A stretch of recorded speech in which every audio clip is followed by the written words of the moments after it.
Over the years in real estate, one of the things I've noticed is often when people ask me a question, whether it be what your home is worth, or hey Mark, what do you think about this neighborhood, or whatever it be related to real estate, they think they're asking one question, but they really are asking 5 questions. And so it's fun to be able to sit down and try to parse that out, to try to give people the best information so that they can make the best decision for them.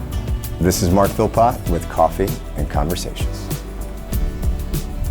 Hey y'all, we're talking about Zillow and Zillow Estimates today. So after being in real estate for almost 8 years and having so many conversations face to face with clients and just friends who are like, hey Mark, what's your take on the Zillow Zestimate?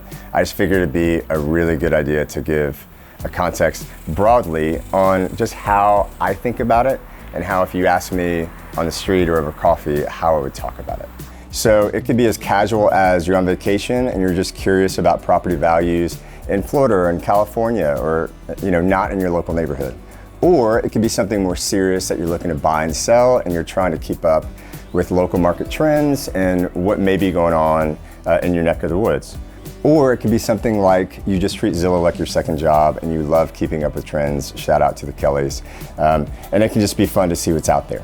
So a lot of people will bash Zillow, a lot of agents will kind of roll their eyes talking about inaccuracies. The reality is it's a huge aggregate of information. So there's something you can learn from it. You just need to put it in the proper context. So let's get started.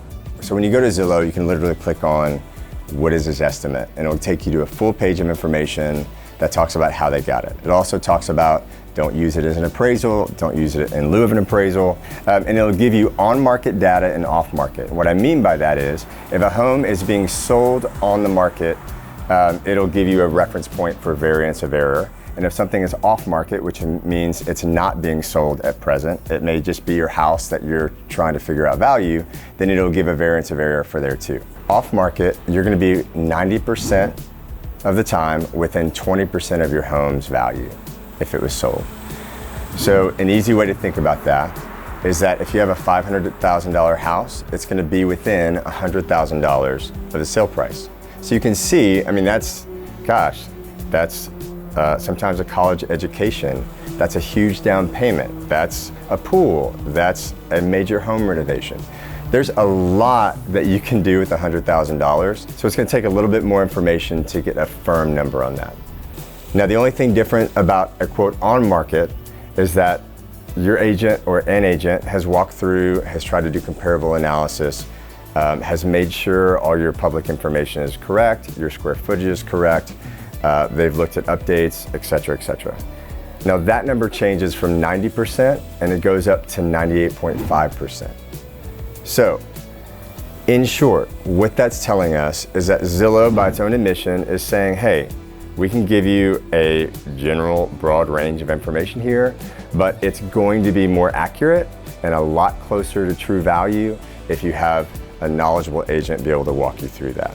One additional thing to think about when you're looking at Zillow's estimates, if you live in an older neighborhood, a historic neighborhood where homes are varying in ranges of size, even period of architecture, lot size, things like that, you're gonna even have a harder time trying to pin down from a Zillow's estimate exactly home value.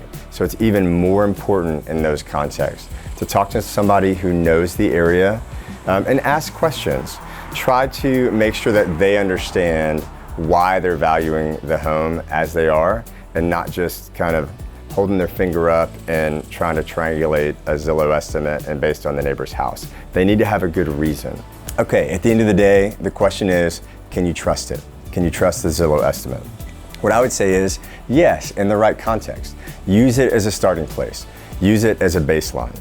But if you're looking at the Zillow estimate and you're saying, it says my home's 512, so I am gonna tell my agent or I'm gonna list it for sale by owner and I'm just gonna slap 512 on there, that's not the wisest, most thoughtful approach to how to sell your home.